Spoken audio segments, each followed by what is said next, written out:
using those little elements is what takes the technology to the next level. Even with chat, even with online retailing, whatever tool you do, figure out ways that you can add a human element to that experience through pictures, through videos, through voice.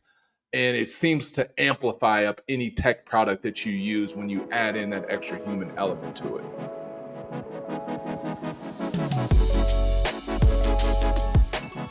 In a world where technology zooms ahead and the automotive industry evolves ever rapidly, how do businesses not just adapt, but thrive by creating empowered experiences?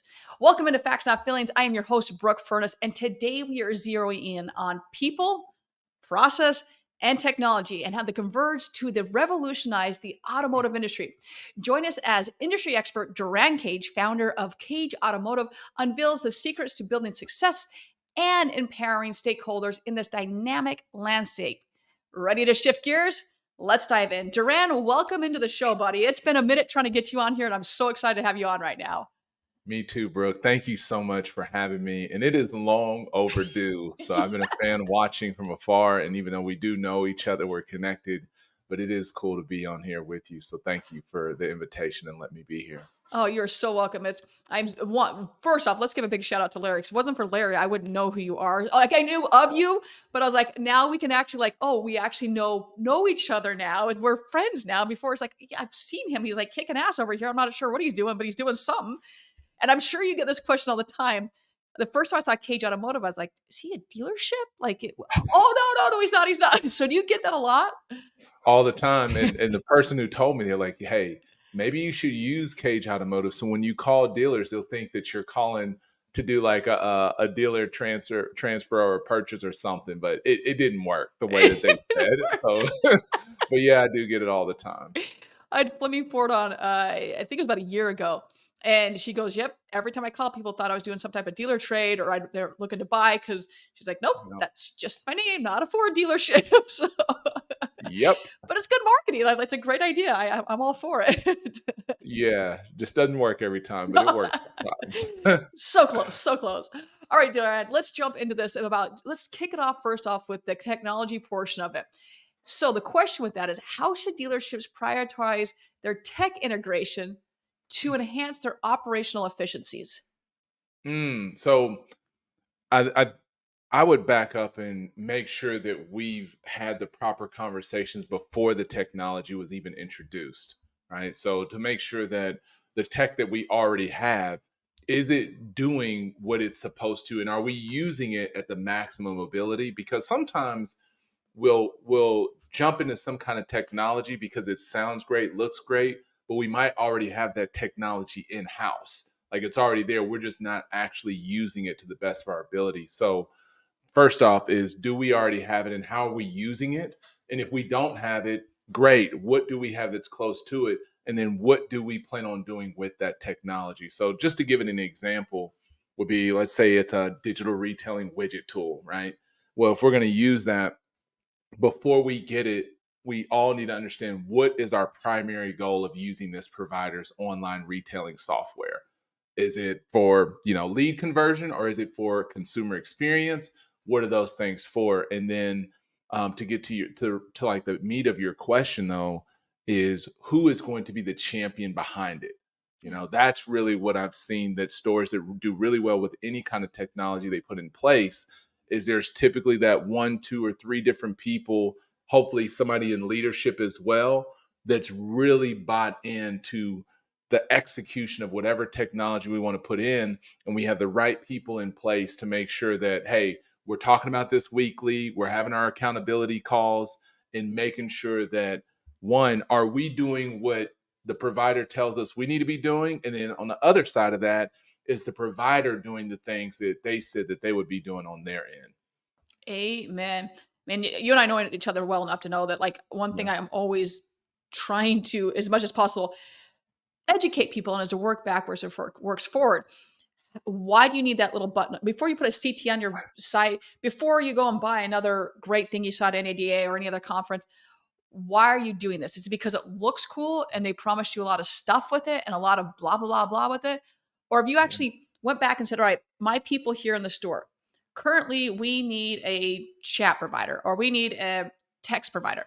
Okay, great. Before that's even made, even though you know you actually do need it and there's nothing else in house that's doing that for you, okay, that's good to know. My question is, who all are you talking to make that decision? Is it just a unilateral, I am the GM, and so I'm going to make that decision? Or am I talking to every single person it's going to influence and to affect? I'm talking to the BDC, I'm talking to fixed ops, sales, finance, your reception. I mean, talking to every person in the dealership that it's going to affect and say, okay, now that we know we need this, does this product, this model, whatever software we're choosing, is this the right software for us? Now we know we need it, but knowing which software works best with your process, because now you talk to your people, you know you need it, you've looked at everything, but the process part now is, okay, which one integrates best? Because it may be the coolest thing ever, but if it doesn't integrate with your DMS, doesn't integrate with your CRM, why are you getting it? Like, you're going to just fall back into paying for a tool that you never ever will use and just lighting money on fire. So that is a little bit of a hot button with me. So, and I could not agree more with your answers there, Durran. Yes, and that integration, I'm glad you said that, Brooke, because I didn't even bring that up. But that one, that I word typically is something that I will confirm and lead with that team is it integrated with your systems? Is it integrated with your DMS? Is it integrated with your CRM? Or is there a way to create that API to where we can help that vendor out and we're good? Because whenever there's not integration and I don't have my phone on me, but I was going to hold up my phone because anytime people have to use more than one tool or device, you might be able to get them to use two if it's a really great, but anything past that, there's balloons. There's How does the balloon? you had a light thing up earlier. Sorry, I don't editing know. team. I don't know where the balloons are coming from. Like it's some kind of, I guess it's my eCame software. But anyways, but yeah, what are we integrated with the partners? Because if it creates friction there from an integration standpoint, it becomes a problem. Amen. And it is like, I've worked with dealerships that have, I'm just going to say, more than one DMS. And while some people hearing this thinking that's crazy, I don't disagree with you. That being said, is now you got to see there's a reason why they have two DMSs. There's got to be a reason. So because of that, now you know there's going to be a massive integration issue. And it's not just one or two dealerships I've seen this way. So knowing, okay, well, it integrates with the front of house everything, but back of house not so much. Well, then what is the point of it? One, don't have two DMSs. But number two is, if it doesn't integrate to the other DMS, then you've got another issue. So really looking at that, or I will also say, do your research on this one, please, because you may be told, like Durran said, he's verifies it. I cannot tell you how many times I have been told, oh, we integrate with blah, blah, blah, blah, or the software tool does all of this, rainbows and butterflies, promise you the world. You get in there and it doesn't. So before you ever stroke that check, talk to people and ask for not just one or two references, work your network and say, hey, have you heard about product XYZ? Does it really do everything that they're saying? Oh, it does? Great. All right. It doesn't. Where does it? Maybe the person that told you wasn't because they were being malicious and trying to lie to you. Maybe they were just told from up top at their company, hey, we do all this stuff. So please, please, please do your homework on this to understand whether it does everything it's supposed to and if the integrations are there. Yes. It's a big one. So let's go on to the people portion of it. The people aspect of this is, how can automotive companies ensure their staff are prepared and adaptable to these technological changes? Say that 10 times fast. No, well, Brooke, you said something that really kind of answers this question, but will go deeper on it. Was make sure that everyone that's affected by this is involved, right? BDC, I heard you say that. I mean, BDC, your sales team, your whoever, even if it's the operator, if the operator is going to be influenced or she's going to have to deal with this, or whoever that is, they all need to understand, okay, who is this company? What's this tool? And what is it there for? And then next thing is to have the training, make sure that the proper training is being done. And this goes back to that champion, whoever that person is in store, that's going to be the one that's going to make sure that every person who's using this tool is actually going through it. Not that one person who gets everybody certified because they have the credentials. Not saying anybody's still doing that, but Never, never. make sure that the whole team is engaged. And then on the other side of it, what I've seen that's been successful, and some companies already do this on the forefront, but if they're not, make sure that there's already like these weekly check-ins after the launch, Thank you. because no matter what happens, even when if people work with me, right? There's typically always like there's a heavier uplifting time or a heavier onboarding time than anything. Like that's when the questions come in, because nobody really has questions before everything goes live. They're like, yeah, let's go. And then once it goes live, that's when reality hits.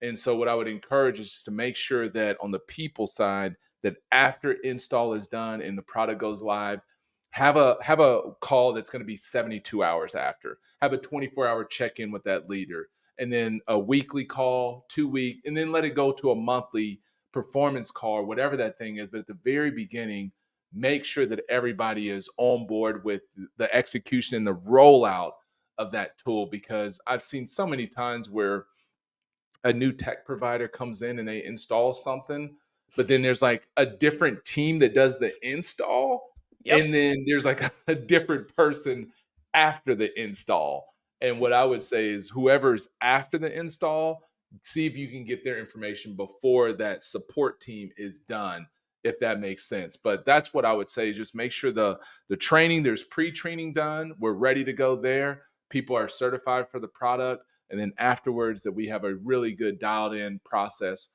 on how we're going to keep the communication tight. Because to me, what I've seen, Brooke, and I'm sure you have as well, the success or failure of any program really comes down to communication. Yep. Like there's not really I'm not going to say there's not bad vendors out there, but I would say there's bad communicators sometimes. And if all they have to do is just communicate and keep that open line of communication open, then you can typically solve just about any problem with most of these partners. Yeah, there's so much to unpack there, Duran. Like I'm going through, and I worked for a company at one point where the person that sold it, then there's the person that goes and installs, like you said, and then there's someone afterwards. So I just got in the habit of also if you are the one installing the product, please make sure you're talking to the right person. That's another one that's like talking about people is like you're having all this communication with Billy Bob over here, and Billy Bob has no say or whatsoever. So make sure you're just communicating the right person. But we'd go in, and so now it's like when I look back at that, it definitely helped me on what I do today of saying whether I'm working with a client or hey, I'm even looking at products myself and services myself to say, okay, so after everything is said and done, where does this go? Oh, it goes to support at blah blah blah blah. Okay, do you need to be copied on this? Because they may tell you that that needs to be done, but take that proactive step to say, well, does anybody else need to be copied on this? And it might be for a while that the people that installed it or the salesperson wants to be involved, but not after that. And then you're frustrated that no one's responding to you. Well, did you ever take the time to figure out who needs to be going back to communication? Who needs to be contacted? Yep. Speaking with Corey Smith about a year ago, and he does all this, a lot of training and going through, and he goes, that's one of the biggest things is the follow up because so many people are like, set it, forget it, wash your hands, I'm out. I'm like, no, that's when everything's going to go crazy is right after something launches. So I love that you brought that up. It's such a vital piece to making sure that success happens with whatever process or service that you're bringing into the dealership there. So let's go with the tech portion a little bit more here. So we've got tech that's evolving like crazy. How can businesses maintain a personal touch in customer service when all this tech is surrounding them? Showcase the human as much as possible, like what I would say, because we know chat gpt with AI or whatever AI tool that we wanted to use, a conversational AI, there's a lot of great tools that are out there. And so now I think most of us humans are now at the point where like we're asked the question, is that AI? Did they actually email that? Did they actually reply? So figure out ways to bring in the human part. And so obviously one that I'm going to bring up is video, because I think video, using that in terms of technology, it's hard for me to think of many other better ways than to get out that human aspect in technology other than video or some kind of audio tool, or both, to be able to record a vehicle and send it out to people. But then even on our side as partners in success, when I send a video after the technology has been onboarded, or just checking in to see how's the program doing, using it with the video, it just shows that extra layer of care. They're like, okay, this person isn't just going through it with emotions, but adding that extra level of human, whether it's video, whether it be voice, whether it be, hey, there's nothing wrong with even throwing a handwritten note from time to Oh, time and taking a yes. picture.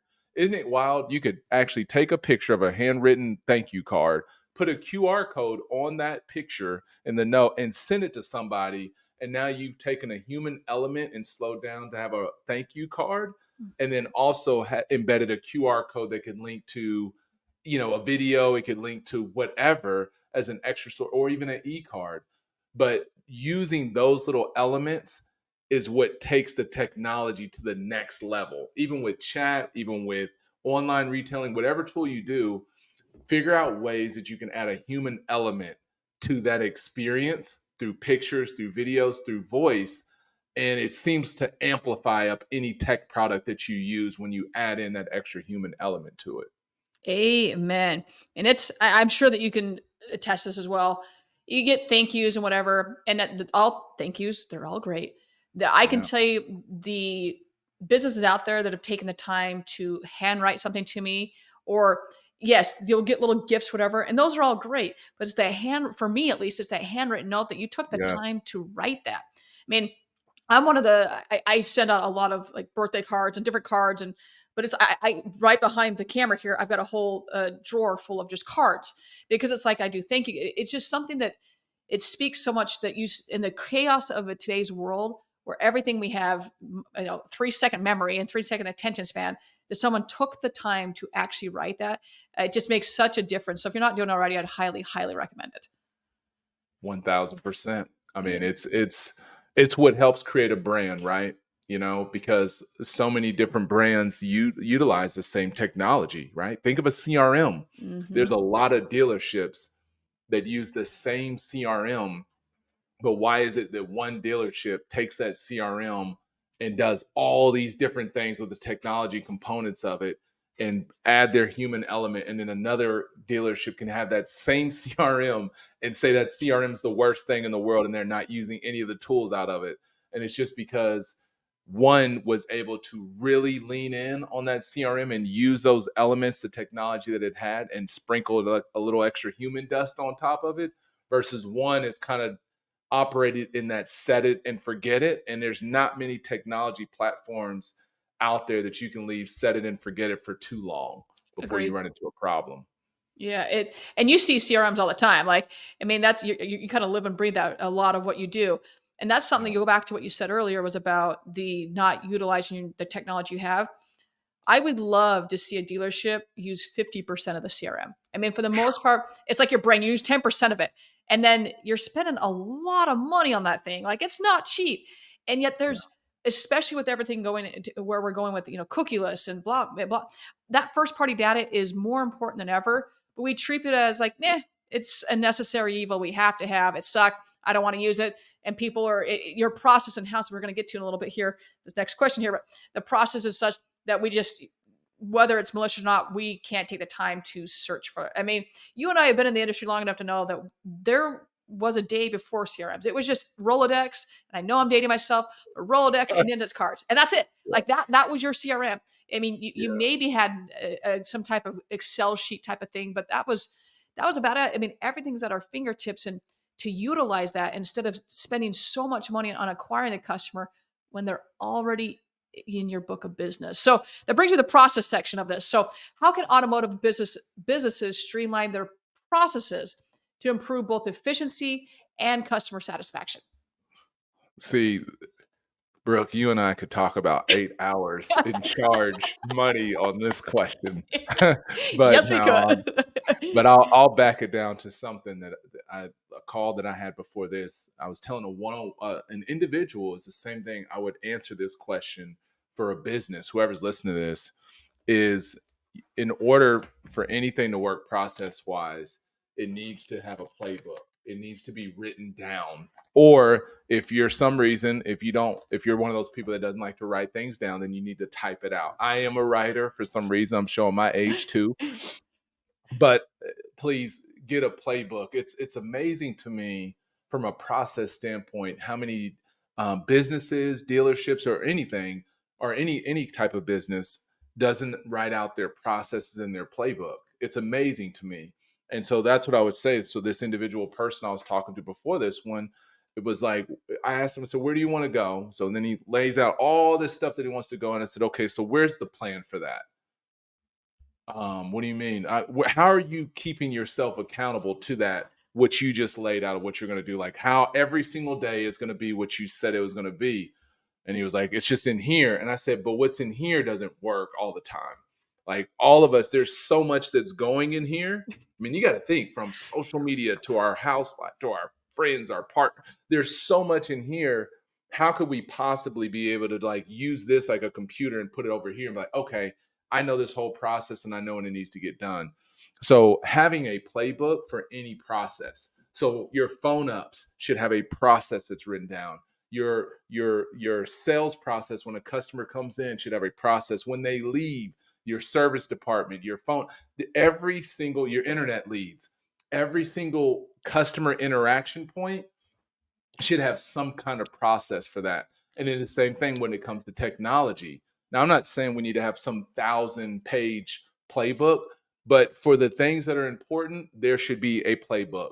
Hey, our chat provider, here's our playbook for that. Our digital retailing, here's how our playbook works for that.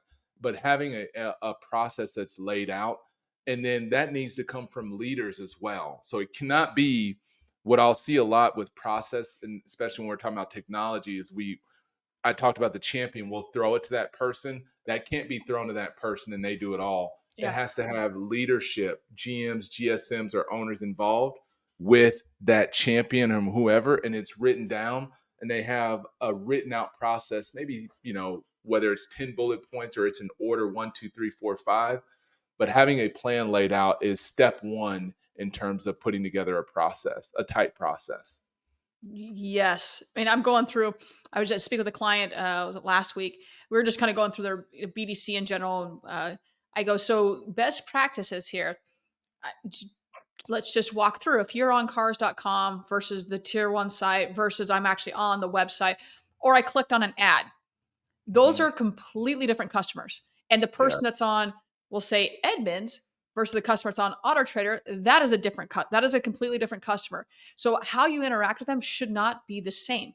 It The same thing goes for a Facebook lead. The Facebook Yeah. marketplace lead comes in.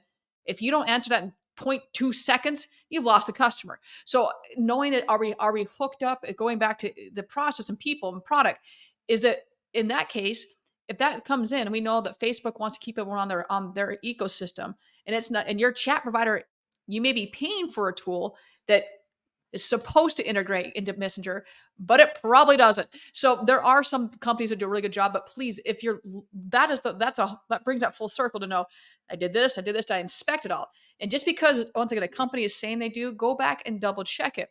And if please have different processes for every lead provider that comes in because not all leads are the same. They're not. It's an opportunity we have, and we get one shot at that first impression. And I just about broke out into Eminem like one shot, and the Ah! editors will have fun with that one. But No, that's so good though, bro. Like, gosh, that's so good because and if you're a provider listening to this, bring that with you.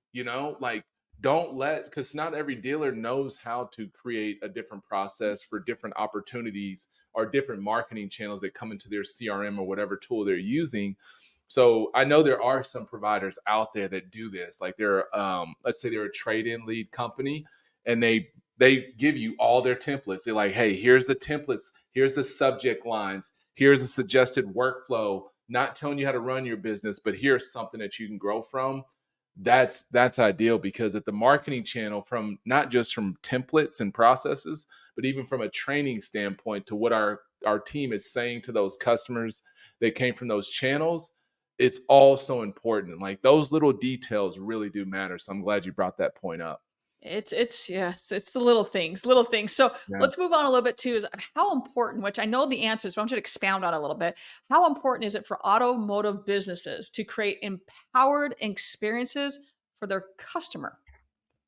Ooh, for the customer. Mm, Well, so I talk about this a lot in terms of empowerment, but the best way that I could explain the empowerment piece would be, let's just play a story real quick. So let's say we're thinking about buying a car, and We go online and we say, hey, I noticed this car here. Number one, is it available? And two, what would be a better payment here? If I give you my information, would you lead me towards finance or would lease be a better option for me? Question mark. Mhm. Send.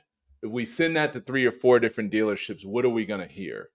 And you'll know by how the employees are empowered, right? Because just that first half that of what I just said, we just empowered a customer. That means our site was set up for maybe there's some items there that lets them play with the lease and lets them play with the finance purchase, but they still have more questions. So at least we're empowering our customer. That's number one. But then number two, when it comes into our team, who's empowered to answer that question? And if it's not that person who received it, then the next question you have to ask is, are you okay with that customer talking to multiple different people? Mhm. That's going to be the next step. And then if we're okay with them talking to multiple people, how long should that customer go before they get their question answered? Because when the team is empowered, the person who receives it should be empowered to answer that question no matter what. And even if they can't give the exact answer, maybe they cannot say, I can work on this lease for you. What's it going to be like? But they should be empowered at least to go deeper in that so then they could get it to the right person who can and they can do it in a timely manner. So, what this would look like would be that that employee that's empowered says something like, hey, I'm so glad that you asked that. If you don't mind me asking, could you kind of tell me a little bit about your driving habits? Because that might affect what would be a better option for you depending on the miles that you drive monthly and yearly. So that's going deeper because we're going to listen to what that customer had to say.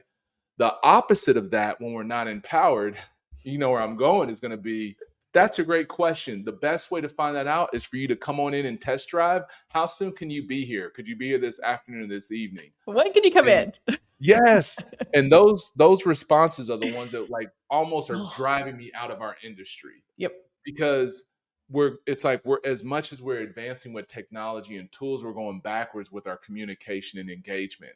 And so we have to be careful that if we're empowering customers to go further down the road online, then we've got to empower our employees to go further down the road with them and just train them on how to do it using our managers that have been doing this for so long, been in the business longer than I have and you, and sometimes both of us put together. But those employees just need to teach the next generation how to do these things online, over the phone, via text, via email, and let it go through that way because that will attract better employees into our industry because now they don't feel like they're sitting there as the in-between person. You know, it's like that friend that's in between two friends that, you know, they're dating, but you have to be the one in between. The Well, middleman. she said that she doesn't like your breath. Well, he said that, well, that's what most BDC departments are doing. It's like he said, she said, and I'm like, no, let the person in the middle be the person that's in the game with them. And that's what the value of an empowered experience does is it's going to allow you to retain your employees longer because they don't feel so helpless. And then the customers are going to love it because it should save their transaction time, cut it in half, and that they're dealing with people that can actually answer their questions. I love everything about that. Like you're going through we've got the cars rule that's coming down the pike here, right? And it was stalled for a little bit, but it's still all steam. It's still gonna happen. And in there, it specifically says that first response, you have to answer price question. If it's Yeah, about a specific model, if you just say Toyota used to have a Jeep. Let's always look at this, the Jeep logo on your shirt there. So I'll say a Jeep Wrangler. If I inquire about a Jeep Wrangler, I don't have to get a stock number. I said Jeep Wrangler. That first response, I don't care if it's phone, text, email, yeah, you have to address price. So are your BDC teams empowered enough that they can answer that? Or we're just going to ping pong back and forth. There was a study done. It was a couple years, probably like 6, 7 years ago, about if you leave the consumer at the desk for like I don't know, it's like a minute. It goes from like 15 seconds, 30 seconds, minute. I'm sure you've seen this. How quickly they are pulling out their phones and shopping you. So to leave the consumer by themselves to be like, oh, I'll get back to you in an hour, or I'll get back to you in 24 hours. right. Last I checked, if someone's on our lot, we're not going to be like, hey, you know what? Fill out this form, and then I may or may not get back to you. But you got to fill it out Mhm. first. And I'm going to ask you, I don't really give a shit what questions you have. My first response is going to be, when can you come in? Like we're not Yeah. doing that to our people on our lot, but yet we're doing that to our phone calls. We're doing that to anything that comes in off an internet lead digitally at all, which that is the majority of your traffic. And so Yeah. we've got to make this switch, this mindset switch to know that those customers are probably more important than the ones coming on their lot because they've already done all the research. So that's it. It's definitely something that drives me bonkers when I look at stuff. I'm like, no, please don't do this anymore. Well, because Brooke, it comes down to, I didn't want to go here, but I'll go there. It's this Yep. drives the automotive industry and the behavior. Yeah. So when an online team is driven to get paid X amount of dollars to get your butt here, Mm-hmm. they're going to use the creative senses to do that. But imagine this, and I've had some stories do this, and it was phenomenal. Some are still doing it now. When they reward the behaviors that drive an experience to get people here, Mm-hmm. it's a win-win. So I'll give you an example. Was when we had a team that we bonus. We got the owner to bonus them every time they shared the online retailing tool experience. Ah. So think of digital retailing tool. A customer comes in from a third-party website, let's say cars.com, comes in, and then the rep does their call, text, email. We reach out, we send a video, but the customer does not engage because not every customer has the time to speak all day long Yeah. like we do. Well, then we followed up with a link that says, hey, I didn't catch you on the call, or I didn't catch you when I reached out, but here's something that a lot of our customers have taken advantage of to start your process online. If you're there, feel free to explore. If not, no worry, let me know how I can help. And they would send this link out. And what would happen is 1 out of every 5 customers would hook on that link, and they'd be Mm. like, boom. And then now they're going down that journey. But now we put them on our website. We got them to our virtual showroom, and that led them to having a higher closing percentage. So instead of that dealer like focusing so much on getting them here, he reversed the incentive to getting them to the website and paying them good money to get them there. And it ended up getting us further down the road in sales. And so I say that because it kind of ties into what we're talking about. Is one of the things that can help improve technology is maybe your compensation goes behind how we use that technology to create more sales and better experiences for customers. So that's a Yeah. great point that you brought up. And I love your example there because it's so often we're still stuck in this old school way of doing things, whether it be well in this case salary or paying someone or bonuses. And the same thing as there's so much talk about CDP, and while CDPs are great in what they can do, they're awesome. Unless we change in house what our processes are, or I'll say the pay structure, we're going to run into the same issue of garbage in, garbage out. Because right now, so and so is paid on appointments only. Well, they're going to only put the appointments in that are going to most likely show. Or hey, you get paid on appointments. They're just going to throw a crap load of appointments in there, whether they're good or not. Then the salespeople are like, well, I'm not going to search for it because I want credit for that because I get paid if this customer shows up or whatever. So really going back and looking, what is your pay structure like? And are you Yeah. doing all this technology you're bringing into it? You've got to look at the people and process first, going back to what we very first said, because now the pay structure is still so archaic and you're trying to put something new with it. And I'm not going to say it's not going to work, but it's the ROI of what it could be. And I'll even say that reports are not going to be that great because you got to keep cleaning it because there's so much garbage in with your first party data and your CRM and your DMS. So you brought up a really good point there. So thank you for that, Mr. Durran. I appreciate that. Hey, it goes both ways. Thank you. Let's switch to marketing a little bit. This is also one that like always gets me when we're talking about BDC because they have no idea what they're doing, or they do, but they're never brought in with, oh, by the way, hey, we're Marketing. running this ad. So how can automotive companies align their strategies with the rapid pace of technology advancement? Yeah, so definitely you hit the nail on the head. I cannot tell you how many times internet people get a lead and they're like, "What is this?" And nobody told us about. I'm like, "Nobody told you about that?" Like, and there's like a big one that's happening now that's like sweeping the country where everybody's using this provider, and without saying who they are, it's a provider that is creating a lot of leads because it creates this you're going to get an extra discount or a price saving on the VDP. So it's done really well. The button looks good. It does, but Think about what that is now. Let's back up for a second. Everybody listening to this. We're creating a widget that's on the site that's telling the customer you can save more if you click here. If that happens, when that customer clicks there, number one, what must the customer get? Mhm. Instantly, they've got to see what they said they were going to get. But Mhm. then once they've received their savings, now there's the employees in the dealership that have to keep that message going. And so if I'm, I've got my headsets on and I get a customer request and I don't know what they got was more of a price driven message, then I'm going to reach out with something that says something like, "Hey Brooke, I noticed that you looked at this make model blank. How can I help? Or what's the next step you'd like to take? Or when you'd like to come in?" And I'm not saying anything to Brooke about what was important to her versus that intro needs to be something that says, "Hey, Brooke, congratulations. I see you already took advantage of the savings coupon. High fiving you real quick. Hey, just so I know, is it just this vehicle that you wanted to apply the coupon on? Or are you on multiple different cars that you saw on our website? Question mark. You see, the difference is it changes because it's like you're telling the customer, oh my gosh, you did something that the customers that are buying cars right now that are saving money, this is what they're doing. Great job, Brooke. But without that, everybody's kind of just, ugh. Like somebody earlier today, they were like, that lead is trash. It's garbage. I'm like, it was on your website. Don't say that. Like, you can't say that lead source is trash because that lead source is a button that's on your website. No, you just don't know how to talk to them yet. And Mhm. so that goes to your question why that's so important.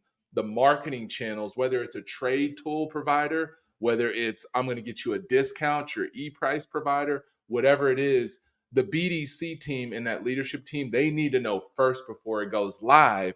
So then that way we can get our templates in line. We can make sure that we're personalizing and we're saying the right things to the customer, but we're all on the same page. Because if we need to make pivots, it's easier to make pivots when that BDC team knows who the marketing team is. If that BDC Right? team does not know who the marketing team is, they are going to bash you. And they're going to say that your product sucks or your service sucks when really it doesn't. It could be just along the communication and how we streamline that process. Amen. I cannot tell you the number of times where I'll go through and like you said, it's either some special that's going on, some blah blah that's going on, and they have no idea. I mean, I remember training on a lead management back years ago, and I go, has anyone actually taken the time to go through and see what happens when you goes to cars.com, to Auto Trader, to all these different things? Has anybody taken the time to see what your consumer is going through? So when the customer sends something through and it says they've clicked on and it comes through in the XML format to say this came through as best price offer, this came through, and the customer actually put notes in there, but you didn't take the time to read it. So now the No, customer is so upset with you because they said in that texting was the best platform, and now you're emailing them, or they're asking about these questions. They're like, you didn't answer a single question I just sent over, and some of it as well. I will say there are tier one sites that not everything pushes over to CRM because of how ADF XML is. Not everything's going to push over. So your customer could have spent, let's say, hours building a vehicle, but what you get sent over to you is this much. You might not even get price. So how do you approach those customers and really going through? If I can encourage people, please go through the process of what your consumer is seeing. Whether that's, like I said, definitely third party. You may be on a Toyota and they typed in Toyota, but because of how the algorithm is, it's going to shoot up some Ford to them or some Jeep to them or something like that. So they may not even know that they really may not know that they're submitting the lead to you. And it's not just a line they're giving you. That line gets thrown out a lot. I get that. There are a lot of times though that is 100% correct. They had no idea because of how the algorithm keeps bringing it up. Or it's they're submitting a lead with 4 states away because that provider is paying the platinum, titanium, gold medal medallion status. So it gets brought to the top. And now that person gets the lead. And you're like, wait, why am I getting? And then the customer's like, I didn't submit anything. So please do your due diligence and understand how the consumer is shopping to know that you put yourself in that position. And it's a really something that also kind of drives me crazy. I'm like, know how the consumer is shopping. Like this is a big one to me. yeah. Well, it goes back, it kind of goes hand in hand with us, when we talked about writing down that playbook and that process. When everybody understands that, it becomes so much more simple when we're looking at those interactions and when we're coaching our people. because we would catch that. If every day, if the people listening to this, if you're in leadership, every day you should be looking at those interactions within your system and looking at, okay, what did Brooke say here? What did Durran say here? Oh, okay, this is good. Oh, wait, Brooke, we should probably coach her up on this. And it might sound crazy because some leaders, when I say that, I say dial in on your interactions and dialogue. And they're like, I don't know if I have the time. I'm like, no, we do have the time because when I was in New Mexico selling cars, way back when I was a little kid, what were managers doing? They watched you like a hawk. Yep. I'm talking about they're watching Duran's steps. They're watching my buddy KC, my best friend. They're watching everything that we're doing. And let us have a customer that doesn't get a test drive and they leave.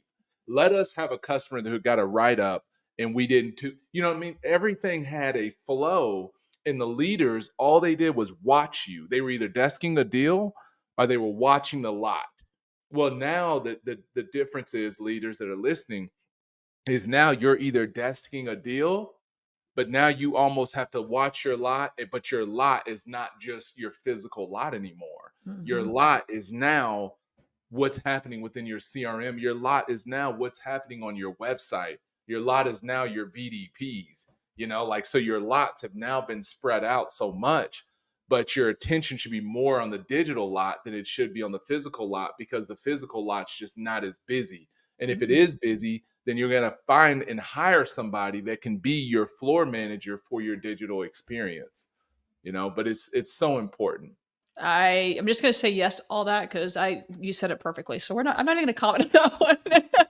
Okay, before we wrap up here, what is one piece of advice you'd give to our awesome industry looking to stay ahead in this rapidly changing environment? Stay human. We touched on this today, but it's to stay human. So take whatever technology that you get and always ask, how can we humanize this technology? So when you add the human experience element into it, that's what creates separation between you and any other dealership that you could call a competitor or something like that. Because right now we're in that pre 2020, we'll call it that, pre 2020 time where inventory is okay. Inventory is pretty even. Used cars is scary. Used cars is a scary market. But the one thing that is the common separator between everybody is how intentional you are with the experience using the tools and the technology that you have. Amen. We can buy a car anywhere for the most part. I can buy my whatever into buy whatever at this point.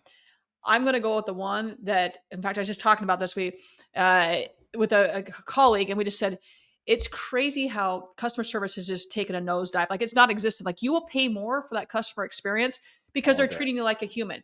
And we get so caught up in yes, there's been a lot of things that affected this, but it's nuts when I go into a store, I go into a restaurant, whatever it may be, or just online. It's like, man, there have been more bad customer experiences than I've ever had in my life. It's like, man, if you just do your job and you could just do the bare minimum, like acknowledge the customer, like just do the bare minimum. And people are like, oh my God, they're amazing. They're awesome. Like, well, we set the bar pretty low on this one. So, yes, please take the time to do that, have that human aspect. And AI is great. All this automation is great. You need that human in the scenario to know that the customer is still there and they know that you are human. So I could not agree more with that. But Durran, we're at that point of the show where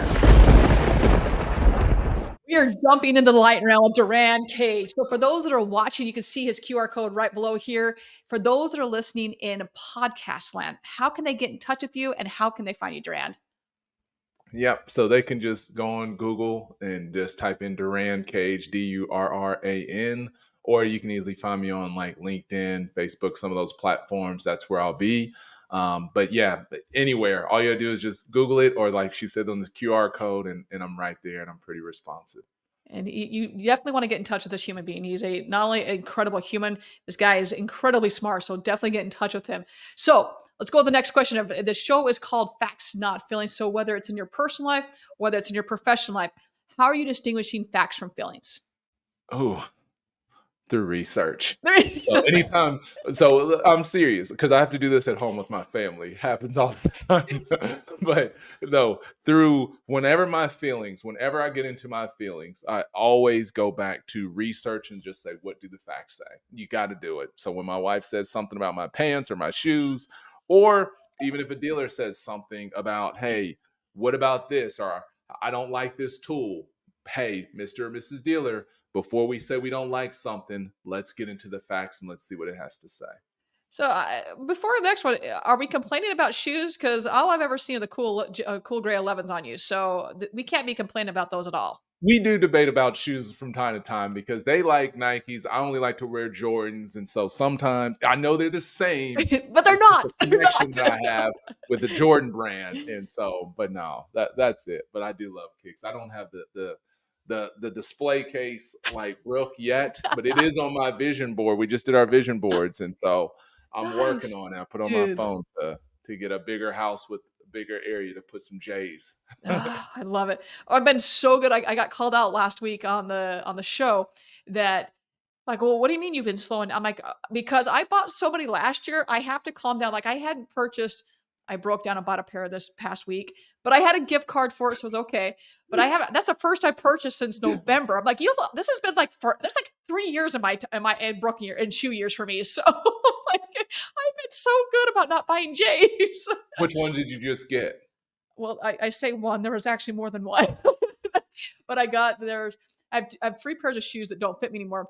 So Jordan ones, slip-ons, and I got them Mhm. when they first released, and they don't fit me. So I was like, I've been eyeing them forever to get them. So I replaced 2 of mine, and then there was a Jordan One Low SE that's got like denim blue. You can only get on Nike, but it's got denim blue and it's got the leather in the Mhm. back. And I've been eyeing that forever. And then they all went on sale. I was like, well, I guess that's a sign I gotta get them. I just bought a pair of the 6 rings. They were black Ooh, on black with the platinum leather, and they reminded me the reason why, my story behind Jordans that most people don't know is because I could not afford them, and my parents couldn't buy them for me like that when I was in middle school, and so I had cousins that did have some money, and they would give me the pair I wanted was the patent leather. I wanted them so bad, especially the grays. Like they had the North Carolina blue, and they gave me one of my cousins gave me the clear on clear that was 2 sizes bigger than my feet, and the other one gave me the black on black with the red bottom. uh, And man, I wore them to my feet busted through them. And so I always said one day I get to the point where I could buy a couple J's for myself. And so, but that's why I've been this big Jordan fanatic because I'm a big fan of his. But those were kicks that I was not able to get, and I always said one day I wanted some. Not at the level of where Brooks at. I'll get there. I'm still working on You'll that. get there. No, very similar was that same thing. We couldn't afford them growing up, and so my mom did buy my first pair. It was the 14s in '98, and so I after that I go, okay, this is my addiction. So, but But I made sure I worked at Foot Locker, never took home a paycheck. So when I started collecting, I made it very, just because like once again, it was so I'm trying to I don't know how old I was at that point. I would have been, oh God. Was I high school? I think it was high school at that point. It was close to high school. And so from then on, it's the same thing. Like I know that our family can't afford this, but that's also why like now when I'm buying shoes and the bots have taken over, I'm like, for those people that really just want to buy it because it means something to them, it's different. Like we could also talk about that for 7 years, oh yeah, Durran. it hits different for sure. All right. So let's round it out with if you could have any superpower, what is it going to be? Oh, this is gonna put me in the weird, but it would be to fly or go through portals.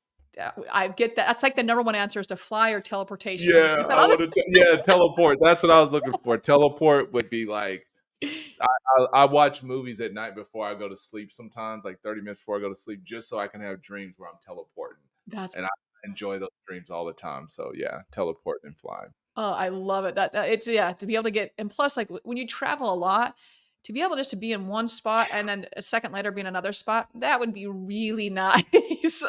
Especially when you're 6'5", and like I just came back from New York a couple days ago, and it was not a good experience. I mean, they picked the 2 biggest guys. I mean, I looked at the guy before I sat down, and I said, "Really?" And he said, "Really?"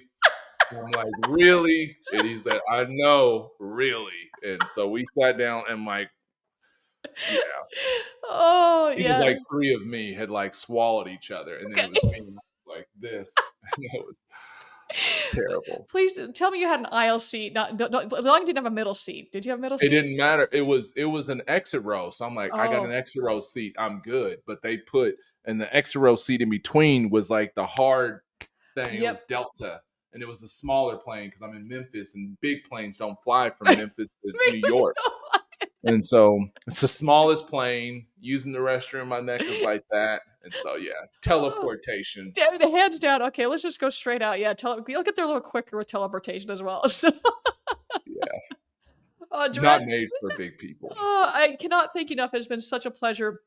Always a pleasure learning from you and always a pleasure chatting with you. Like I said, everyone, if you've not had a chance to meet Duran, this is your first time meeting him virtually, get in touch with this human being. He is such an incredible human being. And I once again thank you so much to Larry for making that introduction. Because Absolutely. yeah, I'm like minute I was like, dang, he's a cool dude. I learned a lot from you, but it's just you're just a good human being. So Larry, thank you, and Duran, thank you for being on the show. I super appreciate it. Brooke, thank you so much as well. I mean, you're excellent, your expertise, and yes, thank you, Larry, if you're listening to this, because love you too, man. You put together a great group of people. So, but yes, thank you, Brooke, and I'm a big fan. So thank you. The feeling is mutual. With that, everyone, you all know the drill at this point. Find a way to serve today. Find a way just to help someone, whether that's a colleague, a neighbor, a family member, a friend, someone. Just make their day a little bit better. By you can open a car door. It can be a kind smile. Just do something to make their day just a little bit better. With that, everyone, we will see everybody next week.